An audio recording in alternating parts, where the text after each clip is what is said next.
Welcome to the BSD YouTube channel. As always, I'm your host, Patrick Kerbler, and tonight I'm joined by Tim Aiden and Jarrett Slanina. I always forget what Jarrett's last name is because I just call him Jarrett.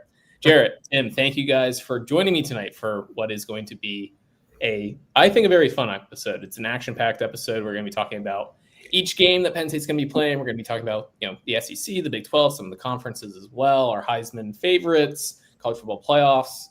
So ton to talk about tonight, but thank you guys for joining as always. Absolutely. It's my most favorite video to do every year, previewing the schedule, do a little deep dive and, kind of have a good time and just get excited. Only about 3 days away from Penn State and Nevada squaring off. Before we get into the schedule, where does this rank for you guys as far as, the hype for Penn State coming into the season, how much you're looking forward to the season? I know for me, I thought 2023 was going to be like one of the years. Not that I for sure thought that Penn State was going to win the national title or anything, but I thought that was a national title worthy team. Obviously, we all liked 2017 as well.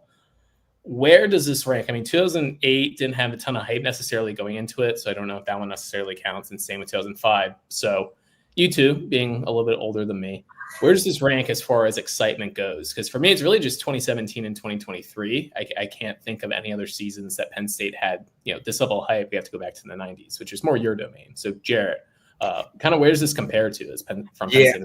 So it's kind of hard to compare because I was a teenager in the 90s. They went into the 97 and 99 season, number one, either in the AP or just various polls. So that was kind of a different, you kind of a different mindset on that at that age, where, every game kind of feels like life or death. You're not kind of thinking about like the big picture and all this other stuff. So, but I would say since that time frame, 2007 was up there, and I'm not certain why there was so much hype going that season, but I remember being extremely excited, thinking like, yeah, this team has all the pieces to have a national championship run and beat USC. Not sure why.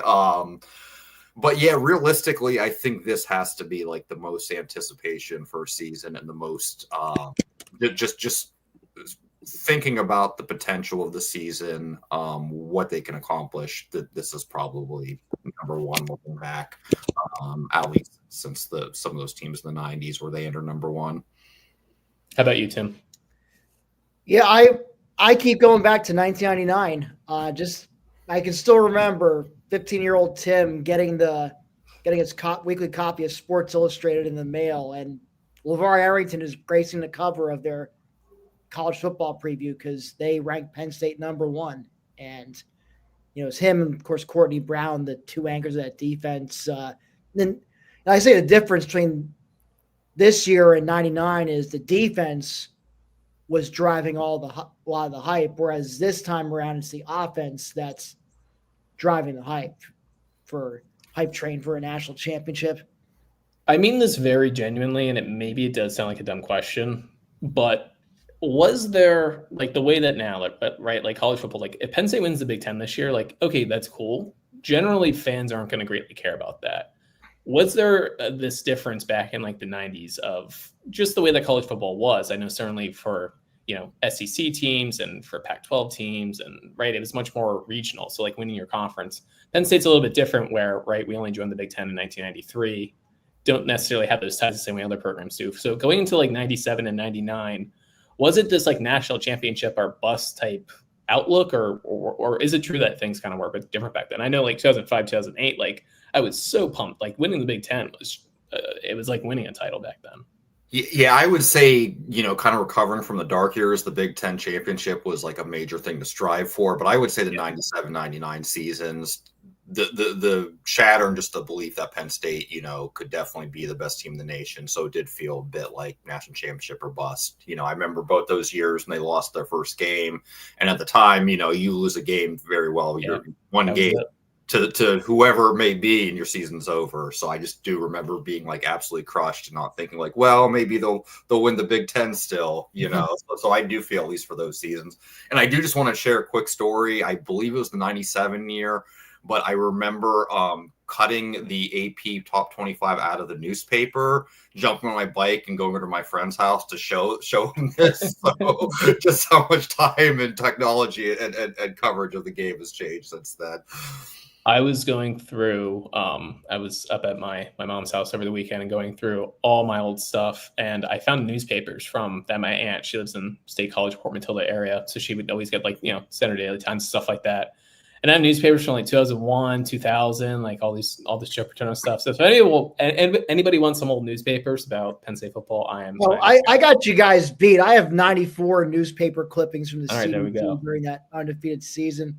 And that was also back when, pre-internet, I would have to open the CDT on Monday morning before I went to school to see where Penn State was ranked. But, of course, my mom, was, bless her, she would always get my brother and I ready for school back then and, have breakfast ready and all that. So she would, of course, get the paper first thing, and she'd have it open up to the sports section where I sit, and then she'd say, Penn State's, ranked this number this week, so, you'd have to bring him back some of those memories. Yeah, different times. Anyway, we got a ton to get to. Let's start with, we're just going to go through game by game.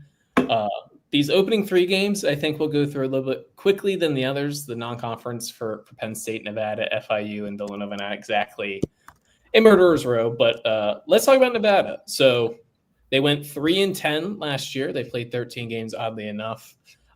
They lost just about everyone, though. They only returned, 3 to 4 starters, depending upon where you're looking at online. Get a wide receiver back, Marcus Bellin. I see that they got a running back from Utah State, Herschel Turner, which Herschel, a great name for a running back. Their kicker literally was working on Wall Street last year and decided he was a kicker at UConn from 2021, 2023, started working, decided, hey, let me get back into kicking, and just posted some videos of himself on Twitter kicking a football, and Nevada found him. So all this to say, right, Utah State transfer running back, Wall Street kicker, lost a ton of starters. Team went 3-10 last year. This is not a very good football team. I think that Penn State will win big this weekend. I imagine you guys agree with me on this one.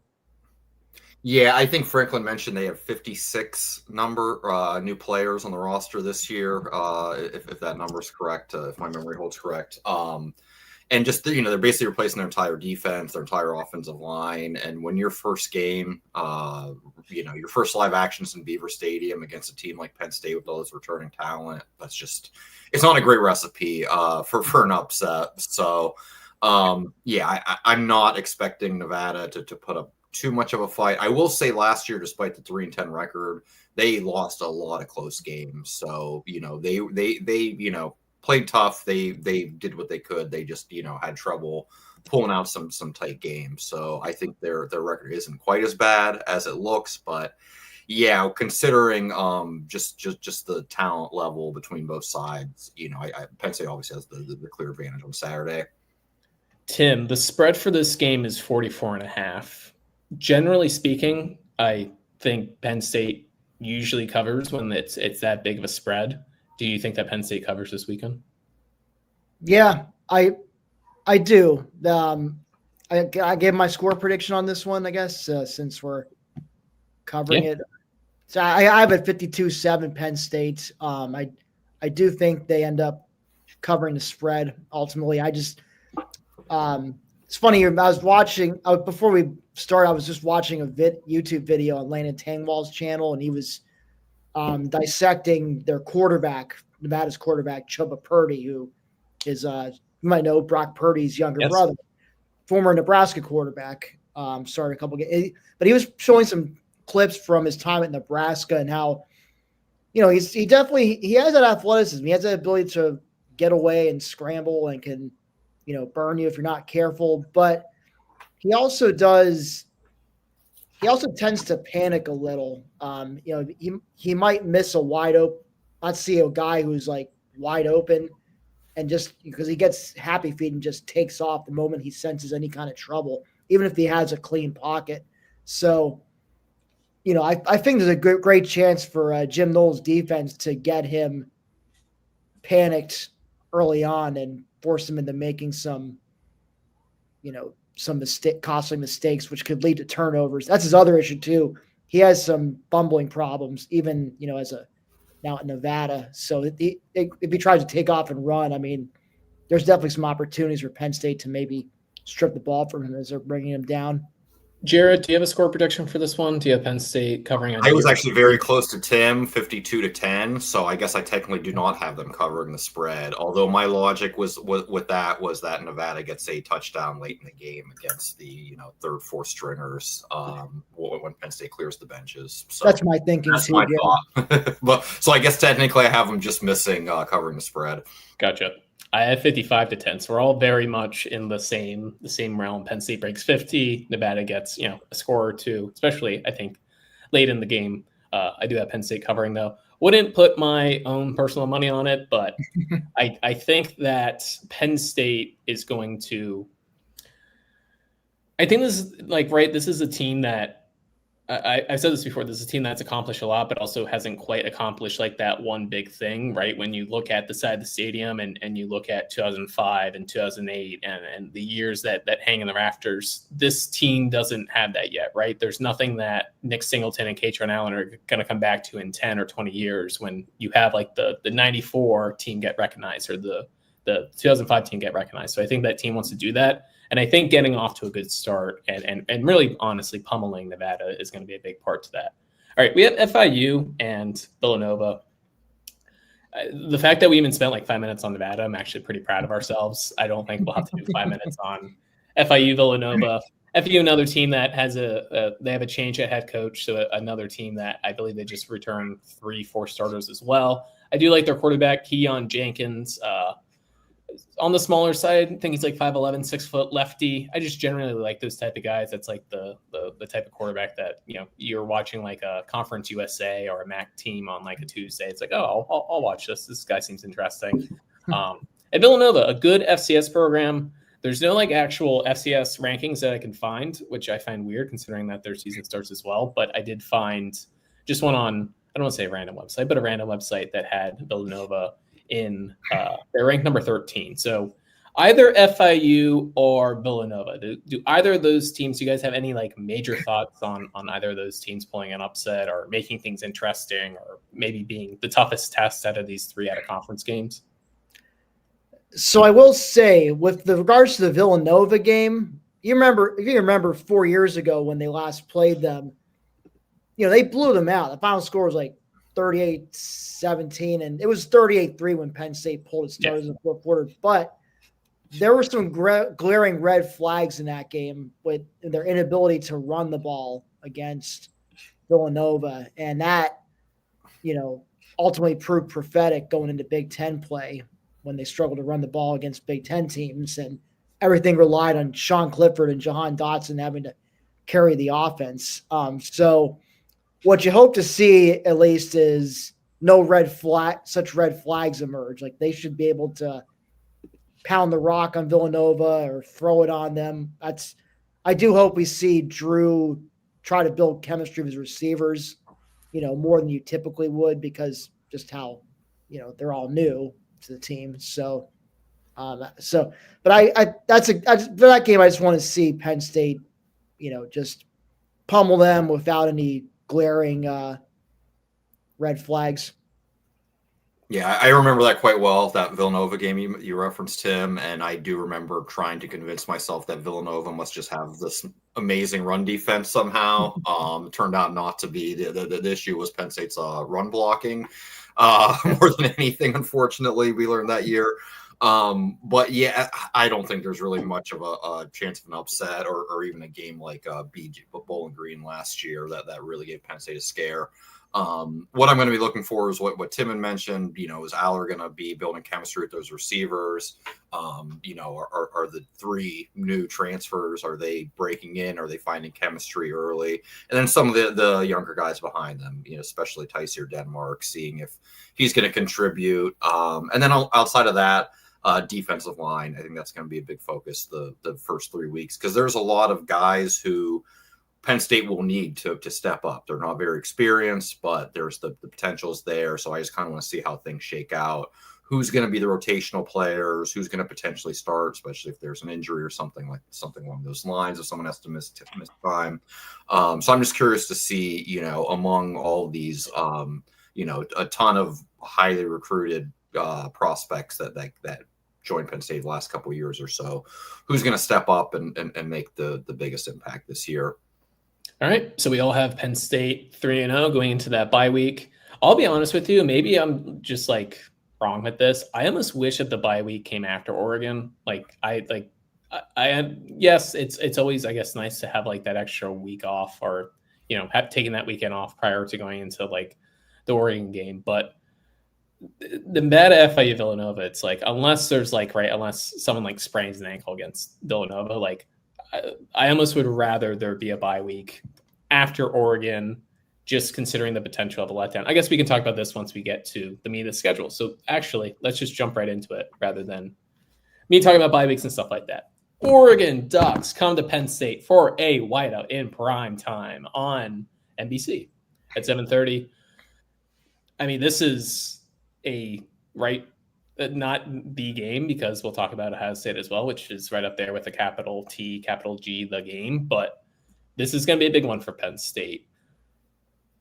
I feel like for most people, they have Penn State winning this one, and they have Penn State losing Ohio State. We'll stick with Oregon for now. But do either of you guys have Oregon winning this game in your predictions?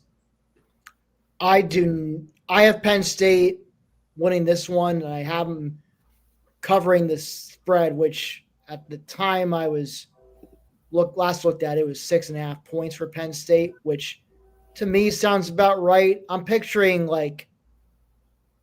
something like a 7 to 14 point win for Penn State. And my thinking goes that, one, obviously it's the whiteout. Oregon's coming cross country to face the whiteout. And yes, I realize they play your home games in a pretty loud place at Austin Stadium, but it's a little different when you're the home team and the crowd's being quiet for you when you're on offense. And then you got to go to Beaver Stadium and face 107,000 screaming fans. And especially if you're backed up near the student section, have fun with that. And there's really, and you can try to simulate it all you want in practice all week. You can blast piped in crowd noise. You can blast Zombie Nation at 11. You can do whatever, but there's just no substitute for when you're out there on the field and, everyone's screaming, and you got to, get your silent counts right, and get the playoff in time without false starting. So it's going to be an experience for them. And I guess, unfortunately for them, fortunate for Penn State, they're going to have a different quarterback than last year, in Dante Moore, former UCLA quarterback, who's now taking over the reins at Oregon. This will be his first road start as a Duck too. So another thing to factor in there. That being said, they do still have plenty of dudes on both sides of the ball. And, I expect it could be a good back and forth game for a bit, but I just think those intangibles, and I think Penn State's defense might be able to bait Dante Moore into making a critical mistake or two that can really help swing the game in Penn State's favor. Jared, how about you? Which way are you leaning for this? I believe you have Penn State winning, but yeah, at this point, I like Penn State as far as just the roster. I like them on paper much more than Oregon. I shouldn't say much more, but I do like them more than Oregon, and especially being home and in front of the whiteout. So my dog is digging at his bed. So if you hear that noise going in the background, he needs to dig for a couple minutes before he can lay down for whatever reason. So anyways, yeah, regardless though, we'll see how I feel in a few weeks. Oregon has a ton of talent. I know they're replacing a lot of players, but they've just been recruiting at such a high level over the last few years. So, I'll be chewing my fingernails before the game, regardless of how either team looks heading into it, because Oregon's just got a lot of guys that can step up and have a big game and potentially catch Penn State off guard. But yeah, to Tim's point about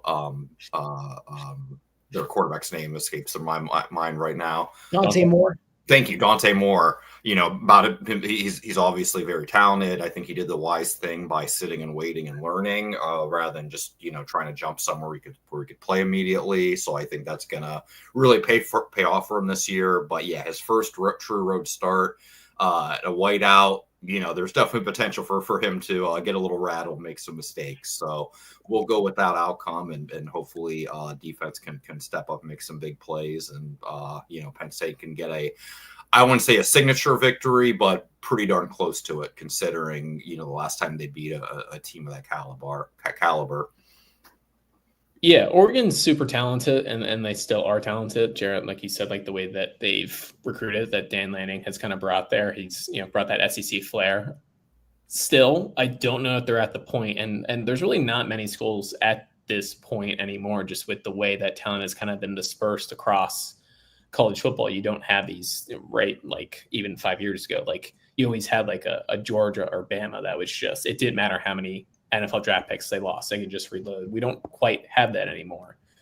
And Oregon last year, I mean, that was it's a shame the way that they went out, because to have that undefeated season, right, if that was 7 years ago, they'd never play Ohio State again, and perhaps that they go undefeated and win the national title, because that was truly a national title worthy team. I just think that they, like, as talented as they can be, and they did some good things in the portal, getting Purdue's safety Dylan Theinman and getting Mekhi Hughes from Tulane, a really talented running back. You lose 10 prospects to the NFL. Like, that's just a lot to overcome, especially on the defensive line. I think losing guys like Derek Harmon went in the first round, Jordan Birch went in the third round, Jamari Caldwell went in the third round. So you literally lost 3 NFL, I don't want to say starting level defensive linemen, but it's just a lot to overcome. And fortunately for Penn State, playing them earlier in the year certainly helped. So I feel like I like Oregon more than some national people, as far as like I've seen them kind of, I think they're inside the top 10, but closer to that like 8, 9, 10 area. I almost would kind of create them a little bit closer to the top potentially. But yeah, I would have Penn State favored here. Interested to see how the season goes, though. I mean, Oregon has a little bit tougher of a schedule going into it. They play Montana State, FCS team, but a really, really good FCS team. They play Oklahoma State.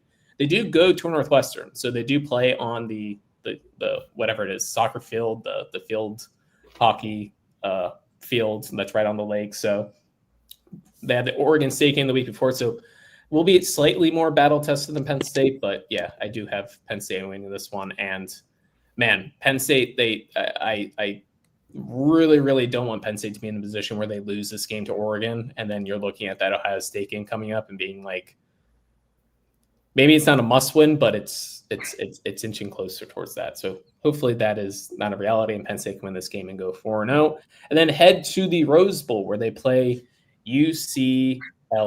Jared, if you want to get us kicked off with thoughts on this game. So I'll be honest, this game really scares me. Probably more so than just about any Penn State fan or media member is letting on right now.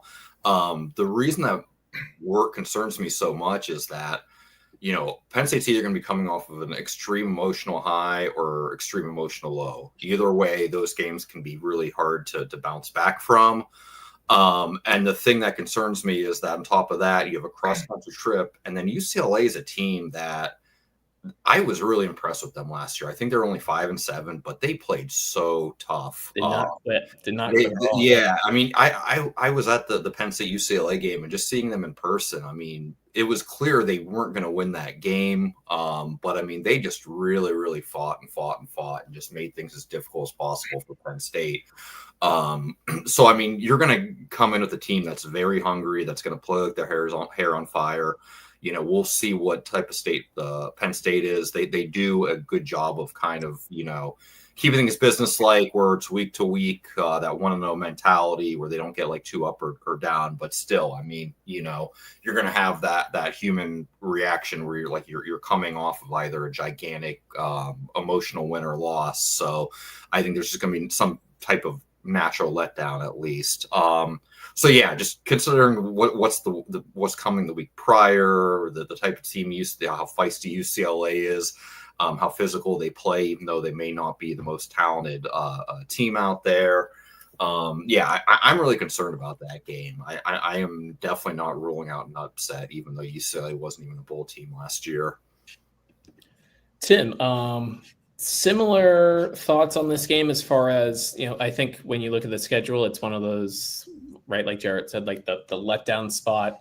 How would you compare this game to, let's say, some of the other road games? At Rutgers, at Michigan State, and at Iowa? Where would you put UCLA kind of in that if we had to group those 4 games? Where would you, as far as like your concern level? I'd say,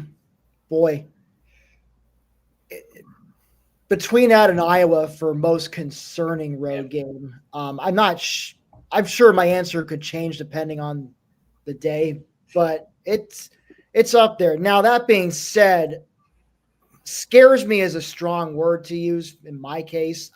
I don't think UCLA scares me. Yes, they got Nico Iamaleava, who's definitely an upgrade at quarterback from what they had last year. And so Jared made a good point, actually, that they played well at Penn State last year, just given the circumstance. I mean, obviously they didn't have the talent. You had new coaching staff. They had to make a cross-country trip. I think they were starting their backup quarterback too, because their starter was injured. So it was Justin Martin, who might be Maryland's starting quarterback this year. He was getting his first career start last year when they came to Happy Valley, and he held his. I remember he threw a nice, like, wasn't a screen pass, but I think the blitz was coming, and he threw like a lob to a wide open running back who almost took it to the house, but Penn State pushed him out around the 10-yard line and then held them in the red zone to a field goal. But but I'll say, like, they started off rough last year, and I think they were like 1-5 to start, and then they finished 5-7. So, kudos to Deshaun Foster. Obviously it seems the players do like playing for him and the staff. But that being said, the talent difference is still quite massive. And even factoring in things like, yes, Penn State's got a cross-country trip to make the week after the whiteout. UCLA for sure is going to be fired up to try and pull off the upset at the Rose Bowl. But I just think this is a game where I can see it being close for a while, but I think like late third quarter, maybe early fourth quarter, you start to see Penn State's superior talent just take over and put the game to bed. I'll tell you what, another interesting part of this is UCLA's schedule. Now, I'm not saying that they will be 4-0, but there's a chance. They host Utah this weekend, which is okay, right? Utah generally pretty solid, but we'll see. Then they go to UNLV, then they host New Mexico, then they go to Northwestern. So those are 4 games before Penn State. So there's a potential for there to be 4-0 UCLA. Not that, the UCLA fan base and crowd exactly, I don't expect them to come out in droves, but certainly you could just have a team that maybe believes in itself a little bit more. And, like we're saying, a team that was even buying in last year when they were struggling. So interested to see. I mean, Nico is kind of a wrench in what we were all expecting from UCLA this year. I think, right, everyone thought Nico was going to be a lot better than he was at Tennessee last year, but I think he's still a pretty damn good quarterback and certainly an upgrade for UCLA. I just don't know if they have the skill talent. I know they have a transfer running back from Cal who looks pretty solid, but just wide receiver and tight end wise, and just kind of, what you need on the outside for Nico to really flourish. I'm not sure that UCLA has. So it's weird that UCLA is almost, right, we would think of them as like a, athletic, they would have wide receivers, they would have running backs, right, recruiting California, but they're kind of almost like a true school Big Ten West team where they're going to have pretty solid defense. They're really good at stopping the run last year and tried to just control the ball. But yeah, tough to see Penn State losing this one, despite the fact that it's not my favorite place on the schedule as far as after that Oregon game and going cross country. But I think Penn State will be okay. Any final thoughts on UCLA before we go to Northwestern? All right, let's continue forward. Penn State hosts Northwestern the following week. Northwestern is in a weird spot. I think their head coach Braun had, right. He did a nice job kind of keeping the ship going during the whole Pat Fitzgerald fiasco. I don't know if he's going to necessarily be the long-term answer there. I'm really interested to see what Northwestern does this year. Tim, what are you expecting out of the Wildcats? I mean, I know they got this guy at quarterback, Preston Stone. He's a former SMU player. But I mean, this is just, again, talent-wise, this is a team Penn State is just far superior than. And, the game is at Beaver Stadium, homecoming. There's always a possibility for that sleepy homecoming start. But, I'd be surprised if they really gave Penn State a game. And again, like I said, I don't know if David Braun's going to be the long-term answer there, but they are finishing. They're currently working on a brand new Ryan Field. They're building a stadium like where the old Ryan Field was. So they have a pretty cool, like, temporary home field, like right by the lake. And I think, like, for games when it's like cold or windy, especially, it kind of brings in that wind from Lake Michigan. So, but they're still, I think they're going to wait until at least next season, when this new stadium is ready and they get a chance to see what happens with that before they make any kind of move on David Braun. And who knows, maybe Braun does turn things around. I know that 3-9 last year, if they can get 5-6 wins this year somehow, I think that's enough to stave off hot seat talk going into 26. Jarrett, same question for you. Thoughts on Northwestern, just this game in general?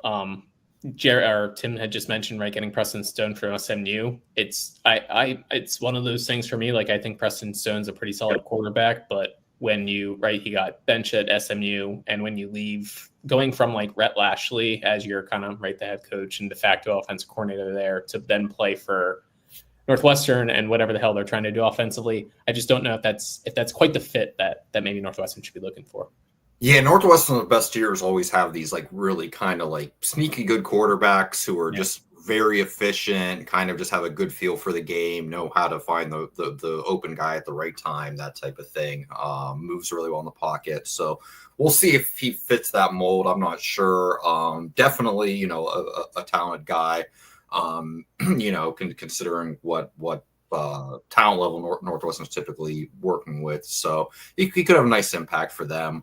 I just feel like overall, and I feel for programs like Northwestern, Stanford, some of these programs have suffered more during the transfer portal era because they just don't have the flexibility to really, overhaul their roster. And, they say, okay, we need to shore up the defensive ends and the safeties and receivers. They can't necessarily just like go out there and scoop up a bunch of guys. So I'm not saying they can't do that at all, but they are at a little bit of a disadvantage that way. But I just feel like Tim said, there's going to be a big talent differential, and Penn State's just going to have a lot of guys.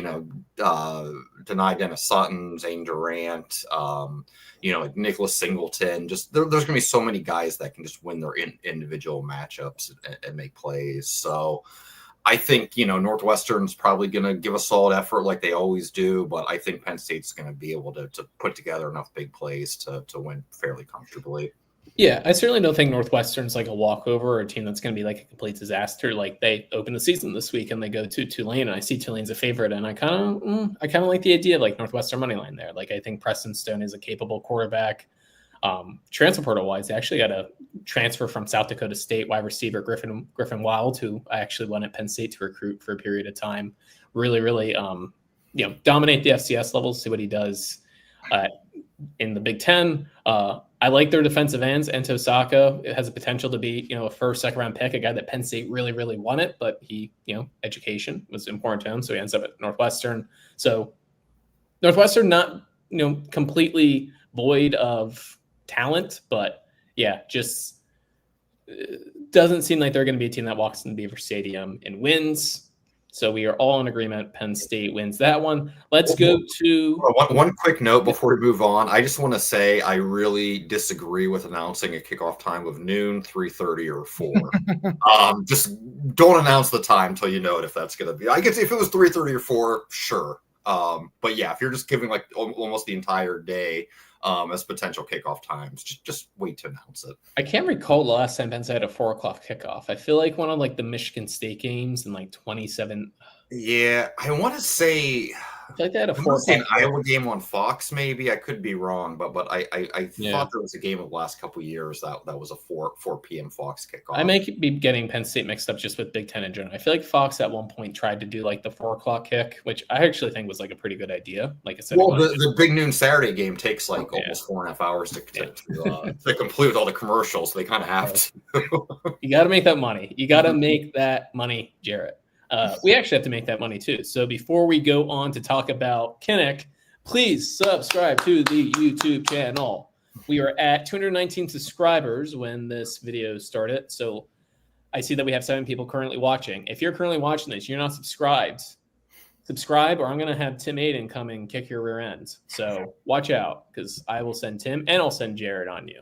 And I'll send the rest of the staff. So please. Bash Brothers are coming for you. The BSC Bash Bros. Please subscribe to the channel and make sure you're liking the videos as well. All this stuff helps us to get our name out there so that we can continue to grow this channel, grow the brand, and then hopefully the 3 of us don't have to have real jobs and we can just come on here and talk on the internet about football all day. So that is the plan, but we need you guys to help us. So please subscribe to the channel. It will help us out a ton. At Iowa, everyone's favorite. Somehow, these conferences grow and grow and grow. The SEC has 27 teams, the Big Ten has 42 teams, and yet Penn State somehow has played at Kinnick more than I think they play in Beaver Stadium half the time. Do you guys know that, this is quick aside, I'm jumping off here, that Georgia has not played at Texas A&M yet? They've been in the same conference since 2012, I think that, right? Was it 2012? I had no idea. Yeah. That's possible. They have not played at Texas A&M yet. I think during that period of time, since 2012, Penn State has played at Kinnick what feels like 9 times. It feels like we do this.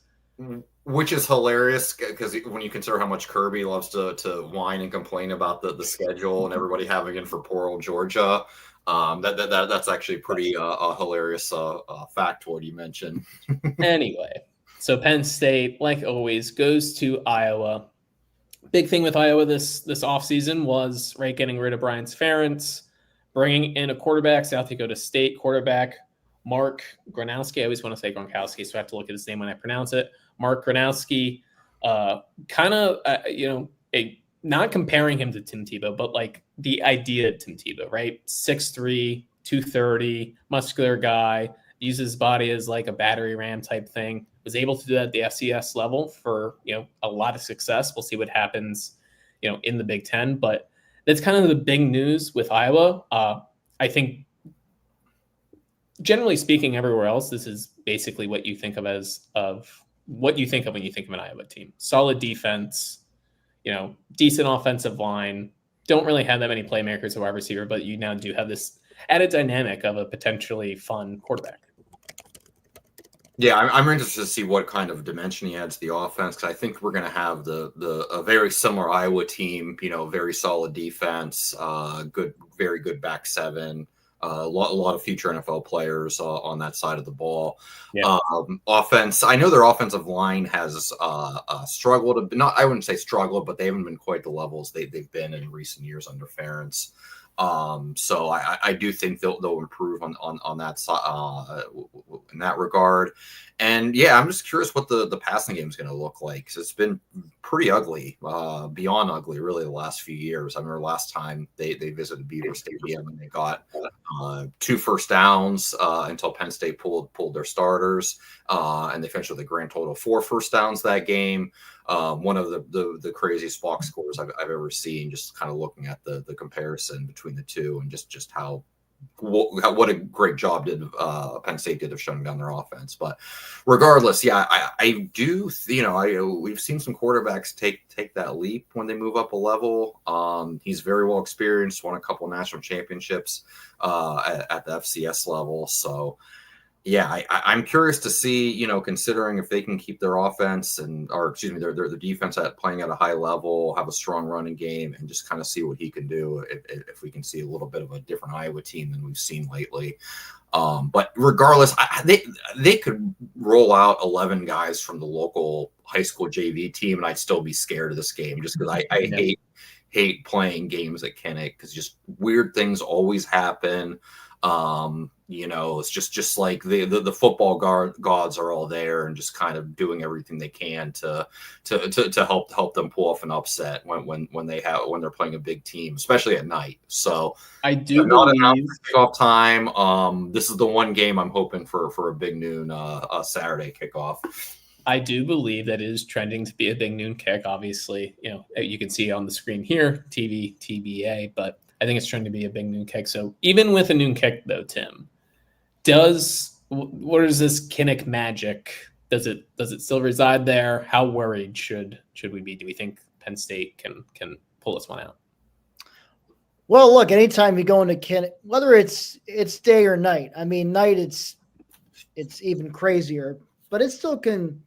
Even in the daylight, it's still, a tough place to play. Especially if you're a ranked opponent coming in there. But that being said, this is definitely a better Penn State team coming into Kinnick than the one that came into 2021. Because as you all saw, that team was just a quarterback injury away from being completely ineffective on offense because they had no run game to speak of. And so Iowa could just kind of pin their ears back and, just go to town on Penn State's offense. So they won't have the luxury of doing that this year. Hopefully no one hopefully Drew Howard doesn't get hurt or anything in that game. But I was going to say, I don't want to find out how Grunkmeyer. I don't want to, yeah. But I do think they will be Ethan Grunkmeyer will be much better prepared if it becomes a break glass in case of emergency situation. But I just think this is a game, look, you can always expect Iowa they're going to make Penn State have to dink and dunk their way down the field. They're not going to let them, air it out a lot. At least not for, huge gains. And that's kind of like what Penn State did to them 2 years ago. Iowa was just daring Drew Howard and Mike Yurcich to try to take some deep shots. And, they were giving him the short, and more medium range things all night long. And Drew was like, all right, sure. You give me those, I'll take them. And so I think they'll do more of that. But I also think Penn State brings even better O-line and run game in this meeting. So I think you can see Katron Allen, Nick Singleton do some damage here too. But, even despite maybe statistically they might dominate this game, but I think the score will be relatively close. Like, it's, again, kind of similar to UCLA. I think Iowa can hang around for a while, but I think Penn State ultimately starts pulling away like by late third, early fourth quarter. Would you guys agree with the notion that this is Penn State's third toughest game, right? Where everyone is in agreement that Oregon and Ohio State. I would say so. Absolutely, especially being on the road for sure. Yeah, I feel like I agree with that as well. I think I do like this Iowa team as like a sneaky, like, right. I feel like everyone is in the Indiana, Illinois is like, is there a fourth after? Well, I guess Michigan too, but right after Oregon, Ohio State, Penn State, kind of who comes up as like that fourth Big Ten team who could potentially sneak into the playoff. Just looking here at Iowa's schedule, they of course they play Penn State, but there is no Ohio State. They do play Oregon, so even if they lose to Penn State and Oregon, they would need to go to USC, beat USC. But I wouldn't be shocked if Iowa went 10-2. I do like this Iowa team. Thinking of what Gronowski could be. Their defense is always going to be solid, especially up front. I like a lot of the guys that they're bringing back. Aaron Graves at defensive tackle, Llewellyn at defensive end. They have another defensive end, Herkett. So just, tailor-made for what you expect out of Iowa, and then you add in a potentially fun quarterback who could kind of do everything for them. In agreement, though, that I do think that Penn State wins this game, but I know it's cliche to be like, oh, Kinnick, but as a Penn State fan who has been on some good sides and some bad sides of Kinnick, it's never a fun experience. Other than I guess 2012, that was a little bit of fun when Matt McGloin and Bill Bellin ran all over them. But besides the point. All right, let's go to Ohio State. Tim, if you can move the schedule down a bit. Yep. Thank you. All right, we go to, nice bye week for Penn State, which I think we'll all be looking forward to after that Iowa game. But then back at it for the November slate and kicking us off, the Ohio State Buckeyes. We'll start with Jared. He's our resident Ohioan, or native Ohioan. Jared, what are our thoughts on Ohio State this year and this game in particular? So again, kind of how what I mentioned with Oregon, I definitely like Penn State better on paper, considering what they return. But I've gone to record, and I will maintain I will not pick Penn State to beat Ohio State until they actually go on the field and do it. At this point, I just feel like they just absolutely need to go prove that they can do that, because there have just been so many close calls, and it's just been the same story. They gave them a very tough game. Ohio State finds a way to make some plays at the end and come with the victory. The thing that I think kind of, obviously Ohio State's got a lot of talent. They've got a lot of really talented guys waiting in the wings to replace the 14 or so draft picks they had a year ago. But the big thing for them is they've got, Jeremiah Smith and Carnell Tate, maybe the two best receivers, or two of the top three or four receivers in the nation, at least. So, I mean, just having that as your foundation, Caleb Downs on defense, who might be the best, overall player in the nation at safety, kind of patrolling the secondary. So they're just going to be a very good team, like always. Going to the Horseshoe is never an easy place to win. They last beat him in 2011, and that was a little bit of a, kind of a weird circumstance with two interim coaches. And by the time they met in the season, just things had kind of wheels kind of fallen off for both teams. Obviously, we don't need to go into all the specifics there, but obviously it's a very tough place to play. I feel like Penn State always kind of comes in with a good game plan against the Buckeyes, and they pretty much overachieve. It's just playing full four quarters and just not making those crucial mistakes at the end that have plagued them. Tim, will you be predicting a Penn State victory in this one? I know Jared just said that he's not going to pick Penn State to beat Ohio State until they, can prove they can beat them. Are you predicting Penn State to go into the Horseshoe and win? As much as I would love to, Pat, I'm in the I'll believe it when I see it mode when it comes to beating Ohio State. Of course, again, does not mean they cannot do it. They certainly are capable, and it actually would not surprise me if Penn State goes into Columbus and gets the dub, but they got to show me. And by the way, just to add on, I think this could be the first of potentially 3 meetings with Ohio State this season. They could rematch in the Big Ten championship game. They could also face each other in the college football playoff. So regardless of the outcome of this one, I think they'll meet at least one more time this season in addition to this scheduled game. Sorry, go ahead, Jared. Oh, I was just going to say real quickly is just the way and Frank has done such an incredible job of building up the roster over the years, considering some of the early matchups with Ohio State that were close, that Ohio State was able to pull away.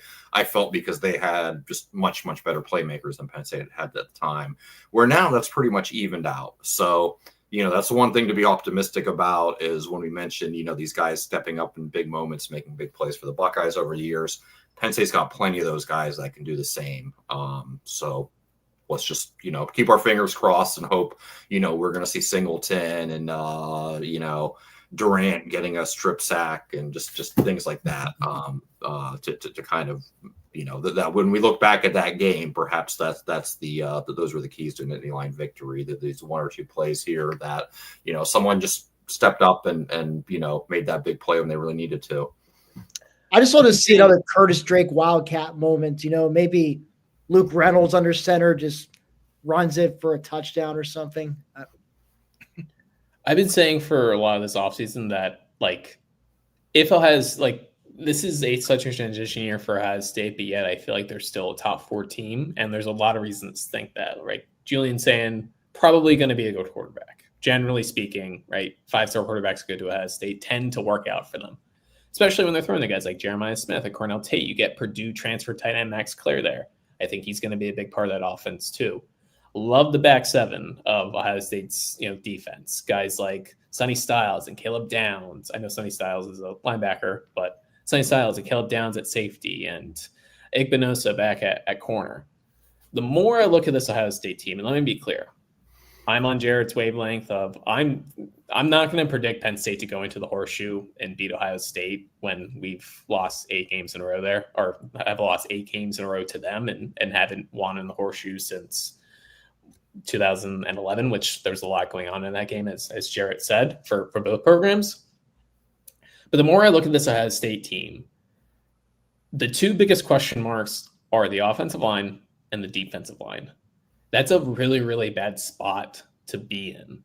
And it kind of goes back to what I was saying, at least for the defensive line, what I was saying with Oregon before, it's all grand and good to recruit really, really well. And by no means am I saying I think Ohio State's going to go 8-4 or even 9-3. But as far as where Ohio State was in previous years on the defensive line, having Tyleik Williams and JT Tuimoloau and who's the white defensive end? I can't think of his name right now. Jack Sawyer. Yes, Jack Sawyer. Thank you, Jack Sawyer. Right.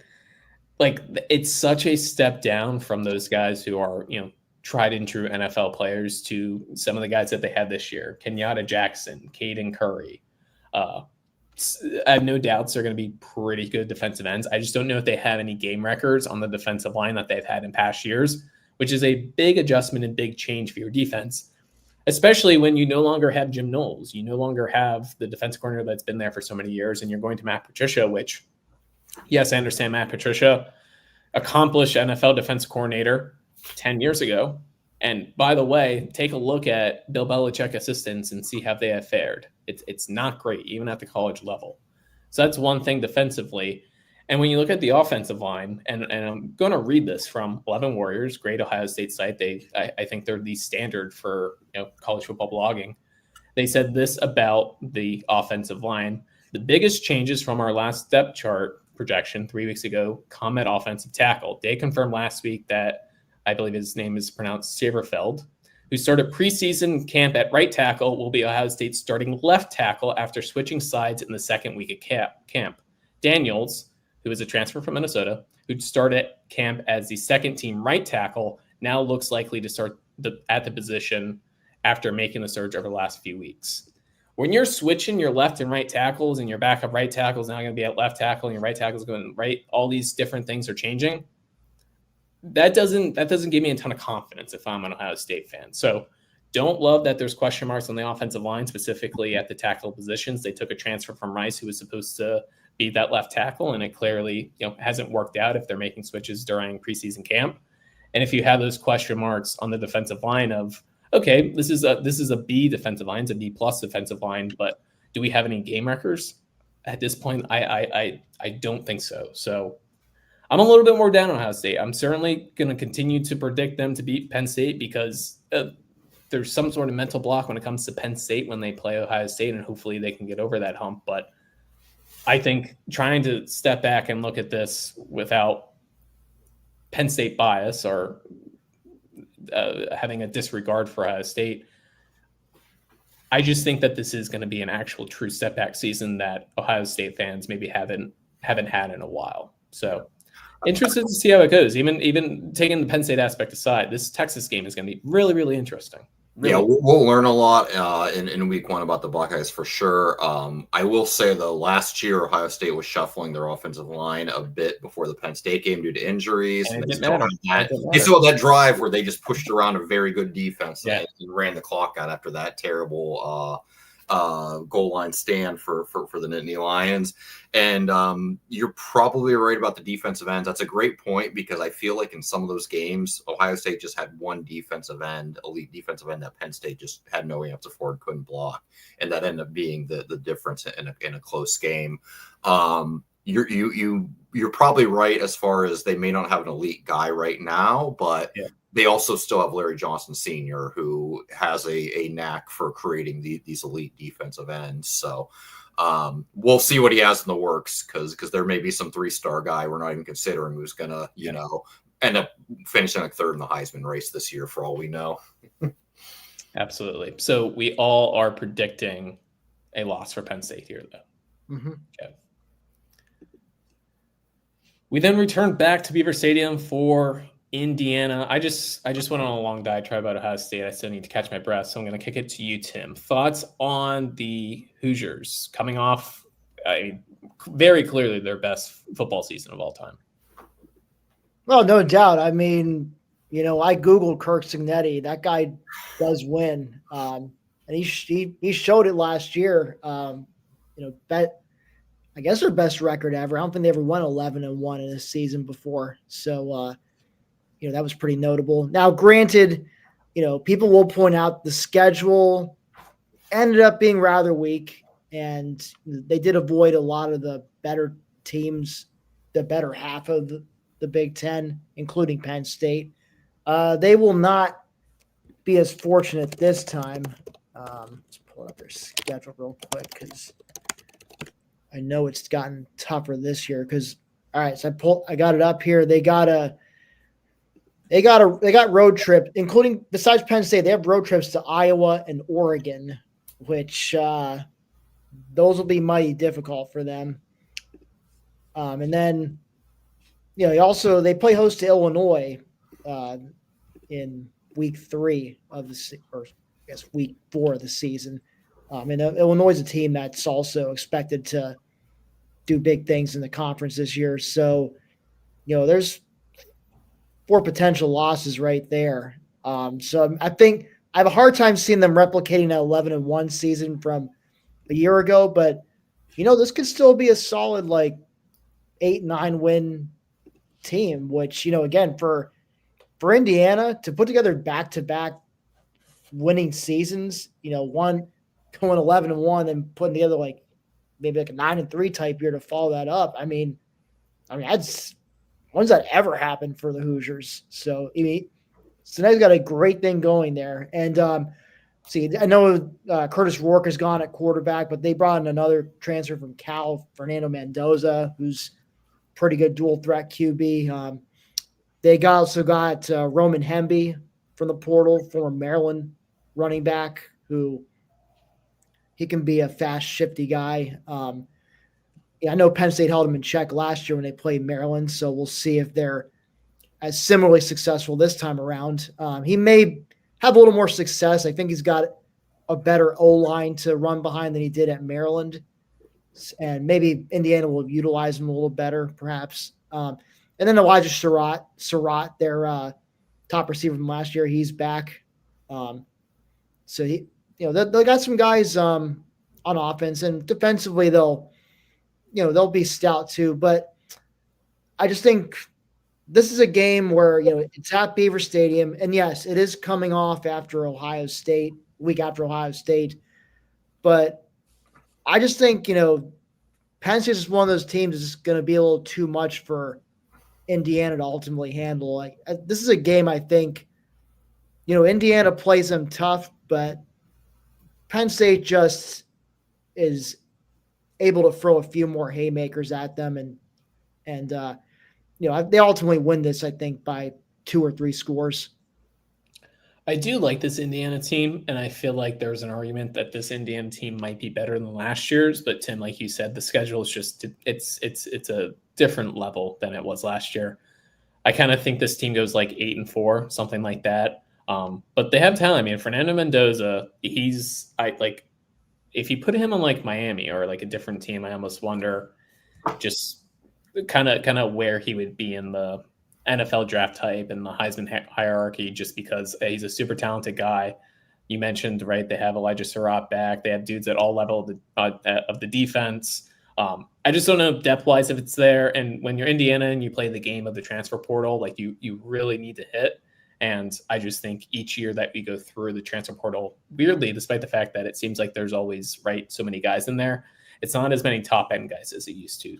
Schools are better at making sure to at least keep their high-end guys. So I just think it's really hard to hit on that. So think that this Indiana team will be better than last year, but doesn't mean that record-wise they'll be better than last year. Jared, what are you thinking about the Hoosiers? Yeah, honestly, with Indiana, nothing between like 5 and 10 wins would surprise me. Yeah. I could see them having a bit of a regression to the mean and maybe even missing a bowl game. I could see them, building on last year's success, having a 10-win season, maybe even matching last year's 11-win season. Although I think it's going to be a little difficult with the schedule getting a little bit tougher. But yeah, they're not quite at that level yet. Signetti's done a phenomenal job with them in his first year, but they're not the level of some of the other playoff teams from last year with like Georgia, Notre Dame, Ohio State. These teams that have a lot of they're developing a lot of talent in the wings, waiting for their chance to emerge. They don't really have that to tap into. So yeah, the team might be about the same as last year, might be a little bit better, but yeah, with the schedule, Indiana was a phenomenal story last year. They definitely overachieved, had the best season in program history, but it was a pretty clear when they played Ohio State, Notre Dame. Those were like their two toughest games. They gave them a game that at first, they hung with them for a quarter or so. And then, you could see the difference between both sides of the lines. You could see the difference between some of the top end playmakers for the Irish and the Buckeyes compared to the Hoosiers. So, yeah, I think Indiana could have a good season. Again, you're probably right, Patrick, about an 8-win season for them, but I don't see a return from the playoffs. And I think when they play Penn State, especially in Beaver Stadium, I think Penn State will be able to eventually pull away with it in the second half and probably win by a couple scores or more. Yeah, this is one of those games too where, like, if it were earlier in the season where maybe Indiana's 3-0, just because they also have a pretty soft at a conference schedule, just like Penn State, and they came in ranked like 11 or 12. Maybe it's a slightly different game, at least in the lead up to it. But yeah, just think by this point, Indiana will be kind of more towards the middle of the pack, and maybe this won't be quite as big of a game as it potentially could be with Indiana ranked right now. Let's go to the next week at Michigan State. I'll be honest with you guys. I have like no thoughts on Michigan State. This is such a whatever generated player team. Jonathan Smith is a good coach. I like Aiden Childs, their quarterback. I think he's solid. I think he's talented. Nick Marshall, wide receiver. Yeah, I wish he came to Penn State, and still think that we should be contacting his family to get him to Penn State. But other than that, this just seems like this team will go 5-7. Maybe they go 6-6. It still just feels like Michigan State is at least a year, if not a couple more years away from being anything. Yeah, that's kind of the feel I get from them. They'll pull off some wins against, Purdue, Rutgers, without looking at their exact schedule. Yeah. But winning games like that, maybe pull off an upset here or two against like a Iowa or Minnesota game where they're a small underdog.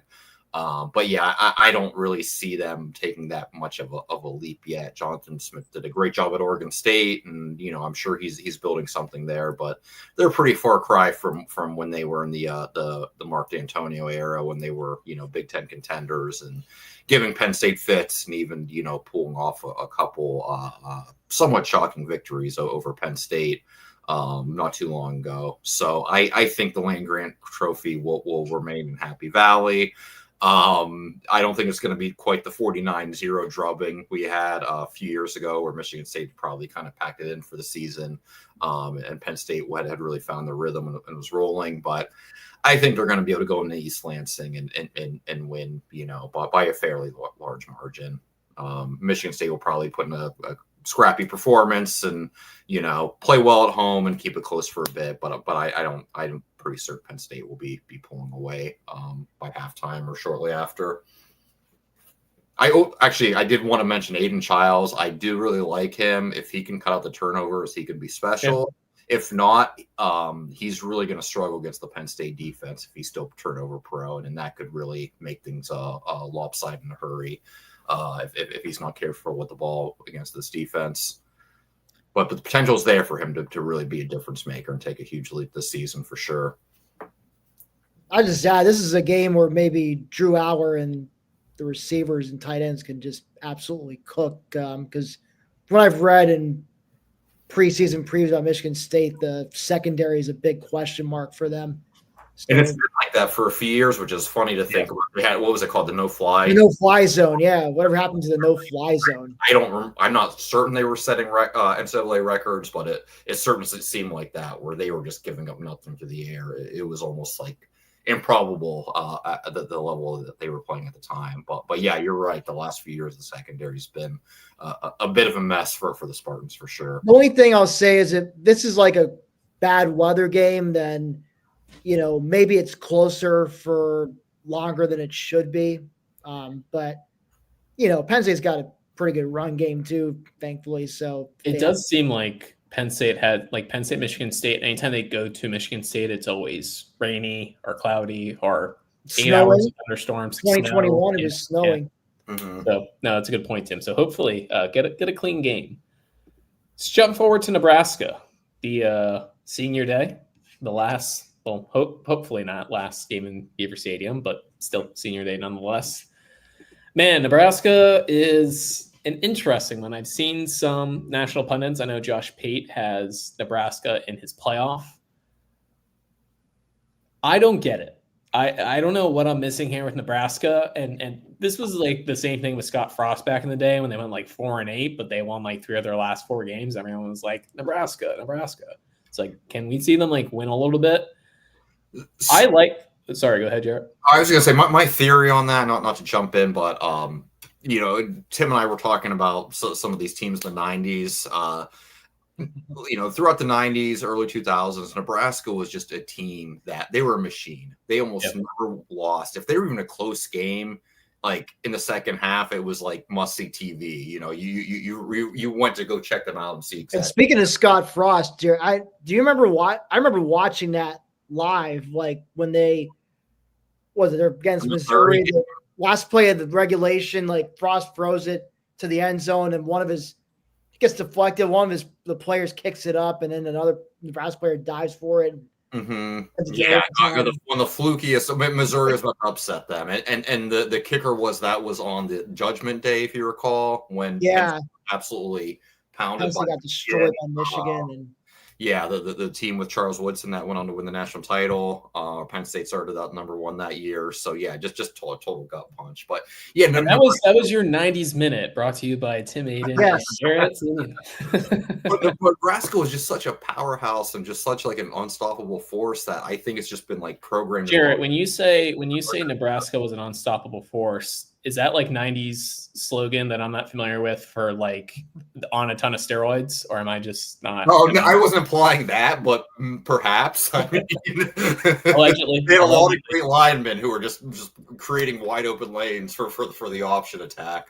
But yeah, I think it just got proven in a lot of people's games that like Nebraska like has to be an elite program, and that they're just kind of the sleeping giant when there's a good chance that era is just over and well behind us. But no, I totally agree with you. Every single season since for 20 some years now, we've heard, Nebraska, they're they're a sleeper.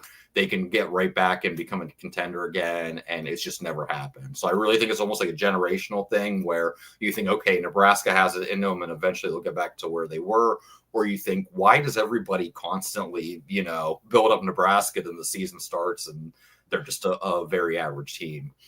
And to be clear, I want Nebraska to be good right now. I'm pro Matt Rule. Like Matt Rule being good should be good for Penn State. Like if that time ever comes where Jane rides off into the sunset or whatever it may be, like I'm not like actively rooting. Like, I don't hope that Matt Rule just stays a 7-5 coach in Nebraska. That doesn't help Penn State at all, because I think Matt Rule will come to Penn State if that time ever comes.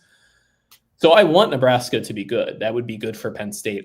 There's nothing I see about this team. I shouldn't say there's nothing, but it's Dylan Raiola. Like, in my notes, I said, what do I like about Nebraska? I like Dylan Raiola. What do I dislike? I dislike Dylan Raiola. Like, I have no idea what to expect out of him. So I guess we're putting a lot of chips on Raiola taking a step. But the other thing with Nebraska is they were so good defensively last year, but they lost a ton of guys. They replaced basically their entire front seven, and their defense coordinator, Tony White, goes to Florida State. So the best thing about Nebraska through Rule's first 2 years was the defense. You lose him. Offensively, they have only, I want to say, 3 starters returning, Raiola one of them, but there's just a lot of transition for a team that's in their 3rd year. And I know there's always been talk about, Matt Rule's 3rd year at Temple's when they made a step. And at Baylor, it's when they made a step.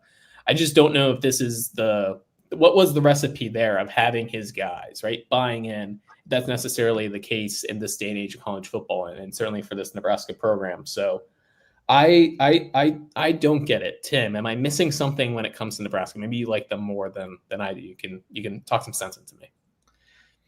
I mean, I think they'll be improved from the last couple of years.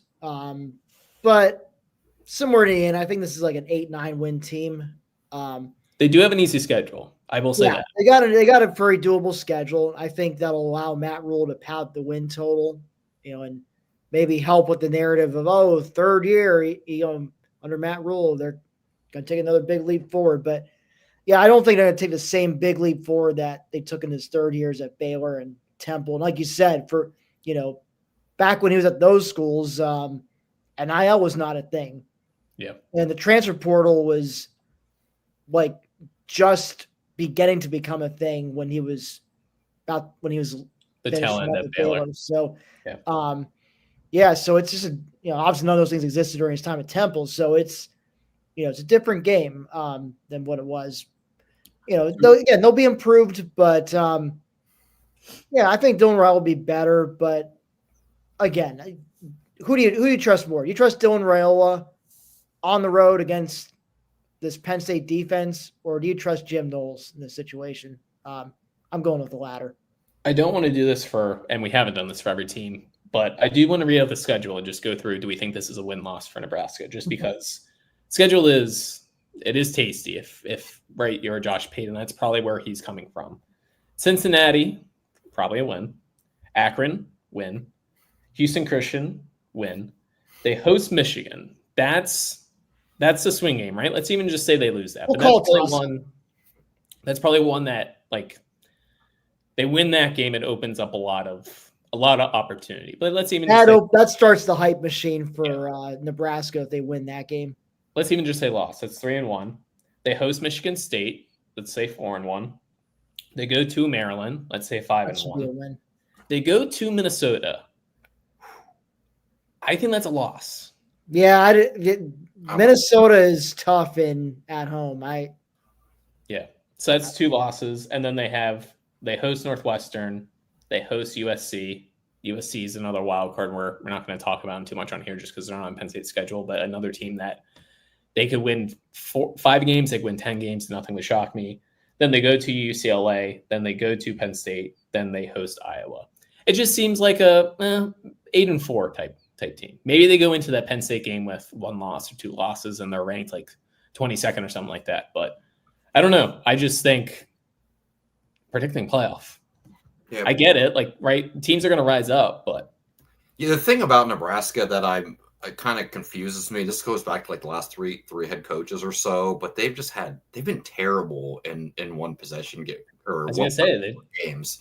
Because and again, it's kind of strange that no matter who, like the coaching regime, they just constantly find ways to just not take advantage of opportunities and just lose these close games. So you just think if there was at least like some type of law of averages and they could start, not have a season where they're 1-7 in one possession games, then or excuse me, one score games, then maybe they got a chance to turn this thing around. So I guess there's some hope there.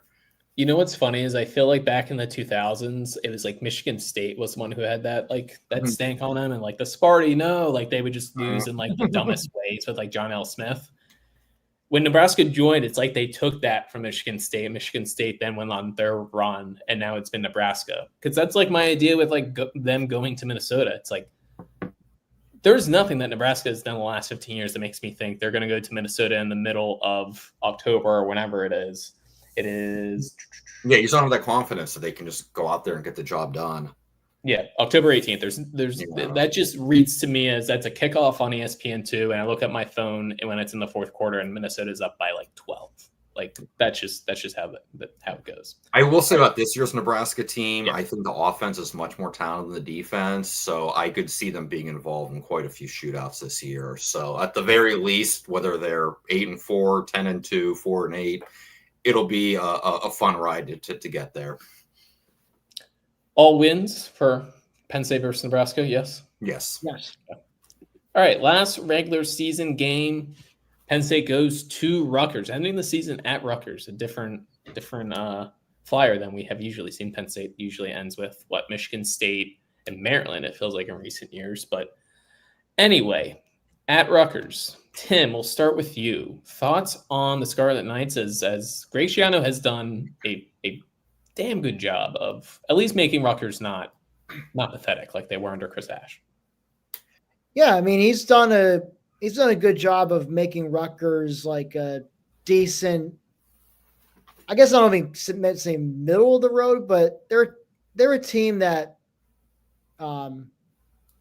is going to a bowl game on pretty much an annual basis at this point. So that's definitely a vast improvement from, like you said, when they were just a complete laughingstock under Chris Ash. So, this used to be one of those teams where, like, Penn State would win, but it would just be, like, in the most annoying fashion possible. Like, they would just play with their food the entire game, but they still end up beating them, like, 28-6 in the end or something like that back in the Chris Ash days. I mean, now they actually do have to, try against Schiano's teams. But, again, this is not a game. This isn't a game that really concerns me. It goes back to actually, I think it was 2021 when I think Penn State was hosting Rutgers. I think it was like senior day. And there was a flu bug that ripped through campus that week. And, I mean, it took out like a good number of players, including starters or key backups. I remember Sean Clifford tried to give it a go after being sick that week, and it was just so ineffective that Christian Veilleux made his debut at quarterback and did a pretty good job. So I think it was a scoreless game, like mid-second quarter when Cliff got benched, and then Veilleux comes in and I think he leads a couple touchdown drives, and Penn State wins it 28-0. And you figure, like, if Rutgers couldn't take advantage, I mean, they got shut out by 4 touchdowns to a flu-ravaged Penn State team. I mean that, and then maybe the first year under Franklin when Penn State was at the nadir of the sanctions. And, I mean, those were their opportunities. If they couldn't do it then, like, I don't see them doing it now. Like, I think this is a game Penn State wins with little trouble.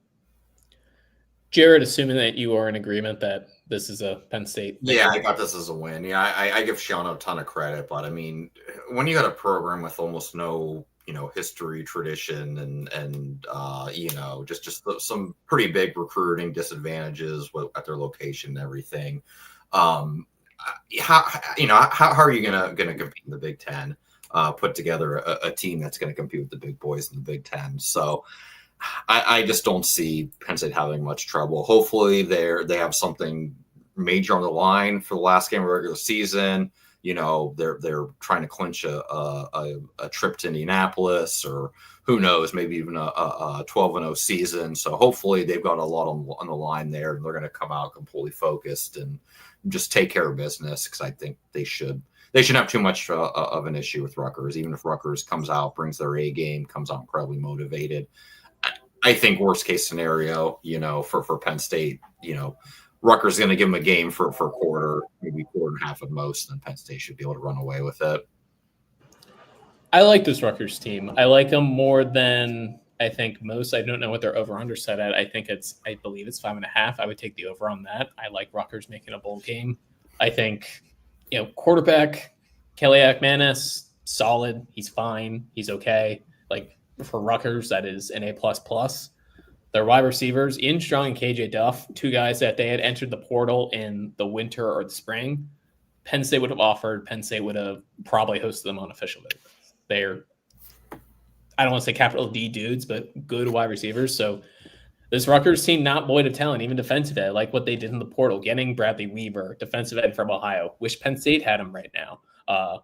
Getting Cam Miller from Penn State. I know Cam Miller has drawn the ire of many Penn State fans due to his fall against Notre Dame, but Cam Miller is a Big Ten cornerback who generally played pretty good football at Penn State. So I think he'll help that Rutgers defense as well.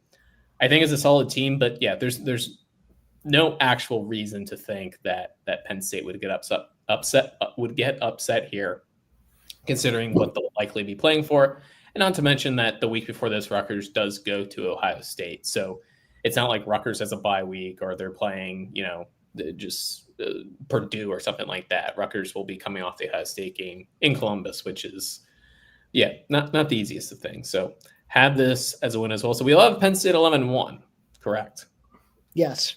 Okay, so that means, if my math is correct, I think if Penn State goes 11-1, they're in the Big Ten championship. Mm-hmm. Are we all doing the thing where we say Penn State loses at Ohio State and then they beat them in the Big Ten championship game?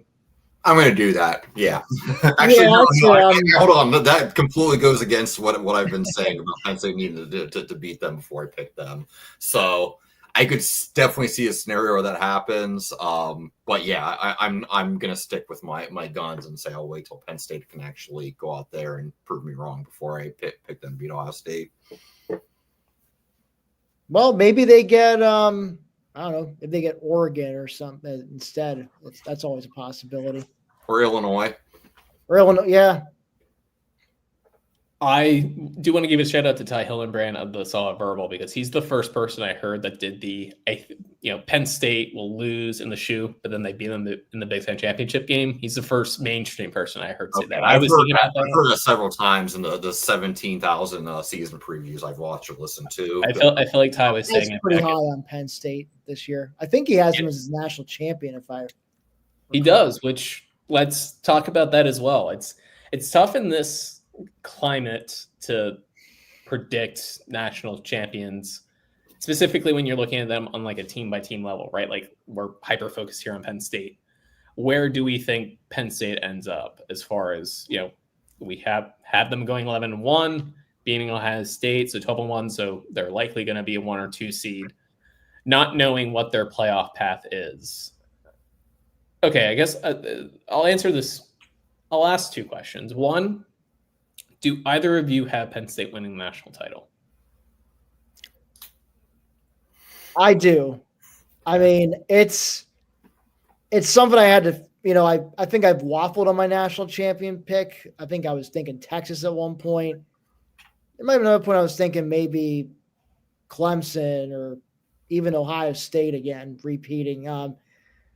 But, I don't know. This is just, I think like you said, there's no clear cut, I know Texas is ranked number 1, but it's not like, if you look at the voting for, it was close. Texas got 25 first place votes, Penn State had 23. But there's no clear cut, oh yeah, they're the favorites. They're the guys everyone's got to get through to win a national championship type of team like you had maybe with Alabama or Georgia a few years ago. So it's, the door is open, and it's open for Penn State to go and win the whole thing. And you know what?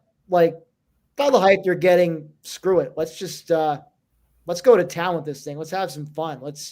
I'm gonna say it. Penn State's they're gonna win the national title for the first time since 1986, only the second time in my lifetime. And unfortunately, I was too little to remember the A7 Fiesta Bowl. So hopefully, the 2026 national championship game will produce some lifelong memories for me.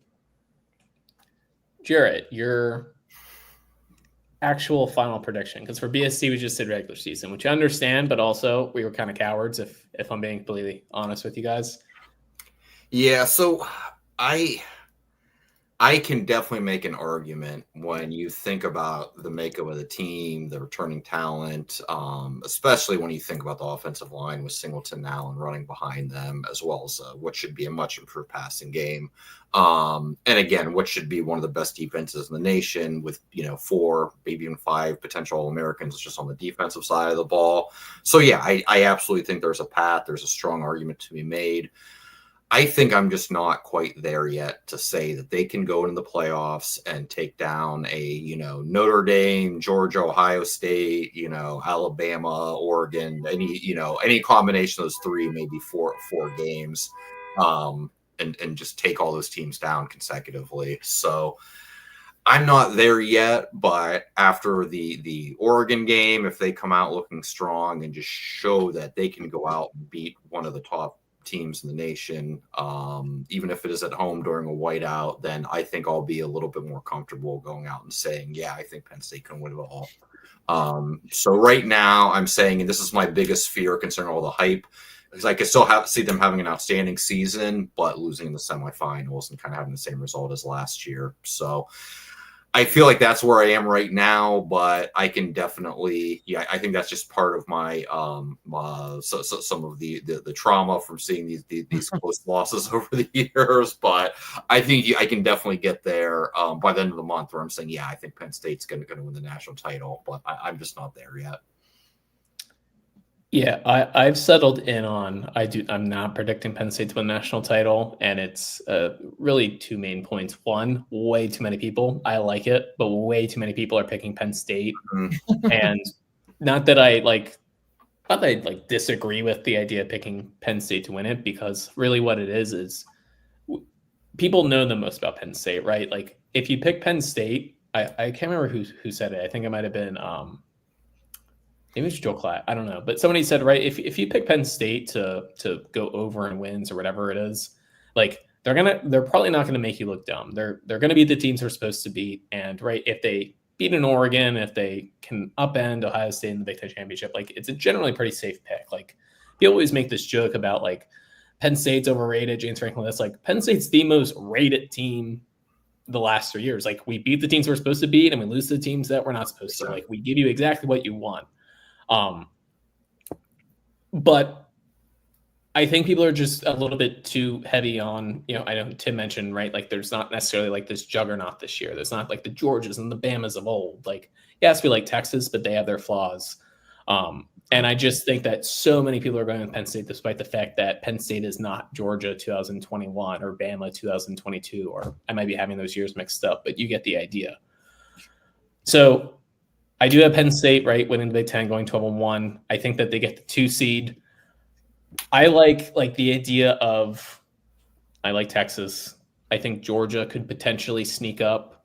I really like Alabama. I think Bama's going to end up being my pick. That's kind of where I settled on. So we can kind of talk about our conference winners in the college football playoff field, but I will sorry, go ahead, Jared. So real quick about winning a national title, so much of it comes down to injuries and just getting like a couple games with some lucky bounces, so with those 2 things in mind, those are kind of requirements to win a national title, I think, and nobody knows until we get there. So yeah, it is really, really difficult to say for certainty. Yeah, I think this team will win the national title outside of just looking at who you think has the most talent, the best chance of winning.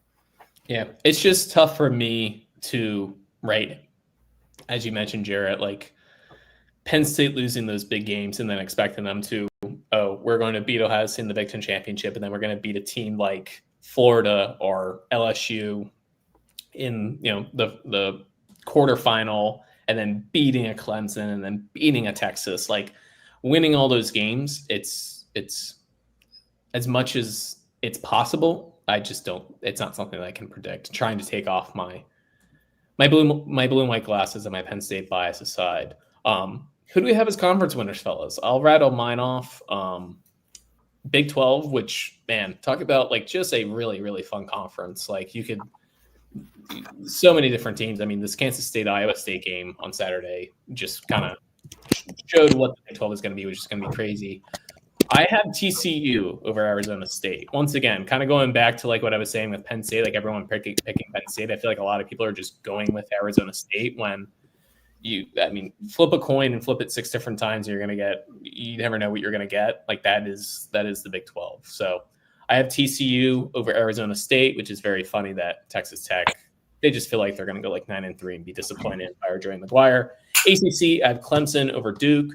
Really like what Manny Diaz is doing. Think Duke has a manageable schedule as well. Big 10, we already mentioned. I have Penn State over Ohio State. And then the SEC, I have Texas over Georgia, but I weirdly think that Bama ends up winning the national title in like a Ohio State way. So your guys' thoughts on conferences? So I didn't pick, both participants in the title games. I just listed who my conference champs are. So I also have Penn State win the Big 10, Texas win the SEC, and Clemson winning the ACC.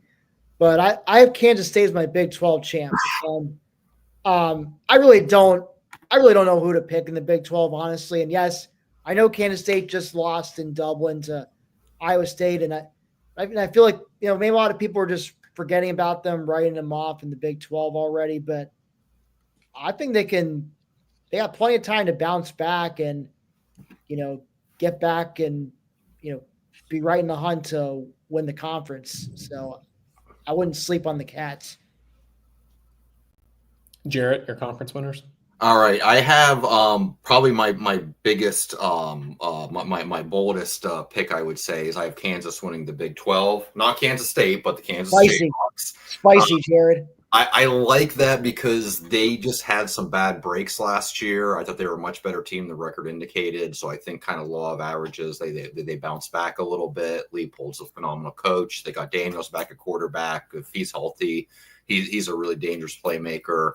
And the Big 12 is just so even. So like you said, Patrick, it just makes the conference so much fun to watch because you're pretty much guaranteed you can rattle off any 2 Big 12 teams and you're likely in for good games. So I have Kansas beating Utah in the Big 12 championship. ACC have the same as you, Patrick. Clemson over Duke. Hey, there we go. Love what Manny Diaz is doing with the Blue Devils. Their defense last year was just so fun to watch. It was so similar to what he did at Penn State, where they just create so much chaos for the opposing offenses, just bringing pressure from everywhere. Just really slow down some great offenses. But I do think Clemson, with their experience, they'll be good enough to win the ACC. Big 10, I hate to say this. I have Ohio State beating Penn State just for reasons that I've mentioned a few times already on this episode. SEC, I have Alabama beating Georgia. Georgia's got a ton of talent. Alabama, I really like Kalen DeBoer, especially if you look at his record. If you take out the first season of all the stops, he's been pretty much unstoppable. So I could see Alabama bouncing back, especially with we'll see what Ty Simpson looks like, but I love Jalen Milroe. I loved watching him, but I've never seen a more boomer bust quarterback in my life, where it was like, you're going to get a huge play out of him. Either he's going to escape the pocket and run for 70 yards or throw deep and have this huge highlight reel play, or you're going to go 3 and out. So I kind of think that's going to help their offense have a little bit more of a rhythm. And like I said, with knowing DeBoer's track record, I really like Alabama too. 9-3 is still a good season, but for their standards that they built up over the Saban era, I think they'll get closer to that level. We don't have to do our whole. Yeah, I've just as Kansas, Clemson, Ohio State, Bama is my four major conference winners. We don't have to do our whole playoff field just because I think us just listing it out is just going to get confusing. But national champion. So Tim, you have Penn State. Do you have a team that you think they win over? I haven't thought too hard of that, but I feel like they could face maybe Texas or Clemson, maybe Alabama. Gotcha. Jarrett, national champion. Um, I hate to keep saying this, but I got Ohio State just because they're they're the returning champion. And I just know how easily they reload the roster every year. On paper, I don't know if I actually believe that, but I could definitely see them in a position where by season's end, they're going to be the team to beat, unfortunately. So I do have Ohio State winning it all, but I feel like the top 7, 8 is very even. I'm having a very hard time differentiating between, the Alabama, Texas, Notre Dame, Georgia, Oregon. So I could just see it going a lot of different ways. So I'm just going to take the easy way out and say Ohio State, just knowing their history, some of the top end talent they already have. And I'll just go with them to run it back, even though I'm not certain I truly deep down believe that they're capable of doing that, considering everything they lose and some of their question marks compared to previous years. My prediction for a couple of weeks now was the Final Four was going to be Texas versus Ohio State and Alabama versus Penn State. I had Texas over Ohio State, Alabama over Penn State, and then Bama over Texas in the national championship game. Bama coming in as a 6 seed and just getting hot, and Kalen Bohr just being a great coach. I don't know if I fully believe that now. Well, at least the Ohio State side of it. I still do like Bama. I think as my champion pick, but I'm rethinking the Ohio State thing. For this episode, I obviously did like a ton more research, really looking into stuff. And let me ask you, I think Ohio State. Yeah, no, what's the most surprising playoff team you guys have? Mine would probably be Duke. Okay. I haven't seen them on a ton. I think Miami Duke. I have Florida as the 11. That's Florida's a pretty trendy pick. So yeah, I think for me it'd be Duke. Everyone else is pretty much Notre Dame, Oregon, Georgia, Ohio State, etc. Yeah, I don't know if I have anyone real surprising. It's fairly chalky. Maybe Kansas State, just because that kind of, like I said, people are kind of writing them off already, it seems. Yeah. Mine, I'd say, is Illinois. And I know, some people do have in the playoffs, so it's not a huge shock. But just considering the amount of talent that they have returning, they return just about all their starters, all their linemen on both sides of the ball. Bielema's almost proven to be a pretty darn good coach. So I have them as the fourth of 4 Big Ten teams to make the playoffs.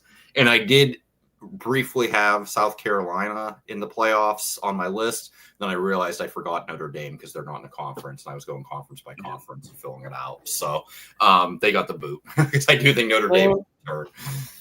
Jared, unfortunately, there are some programs that are too cowardice to join a league, to join a conference. We're not going to name names, but yeah, and you forget about them because they're not very important. Heisman Trophy winner. I like as far as a dark horse, I like Ty Simpson at Bama. Once again, it's just like a Kalen DeBoer thing, and I think having wide receivers like Ryan Williams and Isaiah Horton, really, really good. That helps you a lot. So I like Ty Simpson as like a dark horse, and I'm picking Bama to win, so clearly you can tell that I'm pretty all in on Bama this year. I think my actual pick will be Cade Klubnik, just because I think Clemson goes either undefeated or they have one loss. I think they're going to put up really big numbers offensively. They have just 3 studs at wide receiver. So I can see Klubnik having 42 passing touchdowns and 13 rushing touchdowns. And I shouldn't say this award is the Heisman Award has turned into good quarterback on a really good team, because at least that hasn't always been the case. But I do think that that's basically what it is. So I'm going Cade Klubnik at Clemson. Yeah, I have kind of a dark horse too. Lenora Sellers, quarterback at South Carolina. I just feel like he gives up a lot of kind of dual threat vibes, and as long as there's some other real studs who could potentially, steal the spotlight from him, or I don't know. It's just kind of a hunch. I think Klubnik and I considered Klubnik and Nussmeier and yes, Arch Manning, but I'm going with. I was say Arch is right. You said just before with Sellers, because I was thinking the same thing. Like, it is pretty wide open. But then I do think, like, man, if Arch is even like 75% as good as people want him to be, he's gonna have such a media drive. So that's the only thing with Arch, even for my pick, Cade, where it's like, right, if I have Texas going to the SEC title game and win the SEC title, if they're able to do that, and Arch is even semi-competent, I feel like he'll get a good bit of pub. So, Jarrett, your Heisman Trophy. I hate picking the Heisman because it's not necessarily like who do you think is going to be the best player in the nation. It's like who has all these factors working in their favor. I do think it's going to be one of those years where the favorite kind of changes from week to week a bit. So I'm with that being the case, I'm going to agree with you, Patrick, and go with Cade Klubnik just because he could do enough through the air and on the ground to build the stats. And I think, Clemson will be able to rack up a lot of wins in the ACC and I think he's going to be someone who kind of is a few spots behind in the pecking order as other guys start out hot, but I think he's going to kind of have a steady season, stay there. They'll keep winning those games. They'll have these ACC games where he's able to kind of pile up some stats. And I do kind of think Clemson will probably be good enough at the end of the year where they are, close to being undefeated, a clear playoff team. And I think it's his to take. I wouldn't be shocked if a receiver wins it this year, even though I know that's not the easiest thing to predict. But between Ryan Williams and Jeremiah Smith, I think both of them could have an argument for the best player in the nation. And the one guy who I'm really intrigued by is Lenore Sellers. Tim had mentioned him. I don't think the thing that's holding me back is I'm not certain South Carolina is going to, flirt with having a good season, especially with everything they lose on defense. So I don't think he's going to be in the spotlight as much, but I could also see him having kind of like a Robert Griffin year he had at Baylor when he won the Heisman, where I think they finished 9-3, but he was just putting on a show every week and was kind of the undisputed best player. So I could see Sellers end up winning it, but I think logically I'll just go with Klubnik as my pick. Well, and with this, a late contender to the Heisman Trophy battle, Taquan Roberson named Buffalo Bulls starting quarterback. Wow. Good on Taquan. I hope he stays healthy and has a productive year. I'm surprised he still has eligibility. I mean, what was he seventh year? 7th year or something? Yeah, 7th year. I'm rooting number 1 for Penn State this year. Let's get the Buffalo Bulls a MAC title. Let's Taquan Roberson go out a champion. That's my dream. It'd be a great story. I'd love to see that. Taquan Roberson. All right, fellas. I think that's all we got. I'll toss in the subscribe to our YouTube channel if you're watching this. Like the videos, all that helps. Make sure you're checking out the blog as well, blackstreetdiaries.com. We have new content every single day covering Penn State athletics and specifically, mostly at this point in time, Penn State football. Any final thoughts before we sign off? We're an hour and about to hit hour 45 in a couple minutes before we sign off here, fellas. We're just a measly few days away from Penn State starting the 2025 season. So tomorrow night, today's Wednesday, correct? Yeah, tomorrow night we'll be watching football 5:30. I'm going to get home from work basically right at 5:30 and flip on Boise State USF. So just a very exciting time. It starts at 5:30, doesn't it? Yeah. So we'll basically get home and get started and hopefully stay up for the Nebraska-Cincinnati game, which I have actually Cincinnati winning a shootout. Really, really excited for this time of year and ready for week 1 to just finally get here.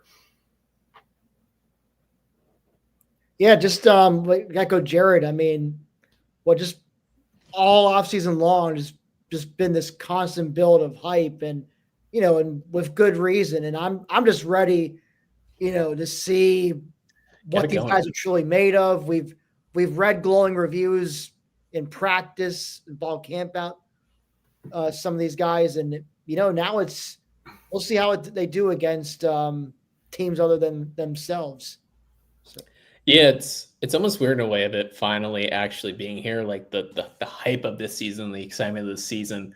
Not that it's like subsided, but it almost feels like something that's like never gonna get here. Like it's almost like I can't say I'm a big like Marvel movie guy anymore, but like back in the day with the Marvel movies where it's like they would announce a movie coming 3 years from now and you'd be like, oh, I can't wait for that. And then it's like, whoa, it's actually finally here. Like that's kind of what this feels like, where it's like, oh, we are literally gonna watch Nick Singleton and Kate Allen.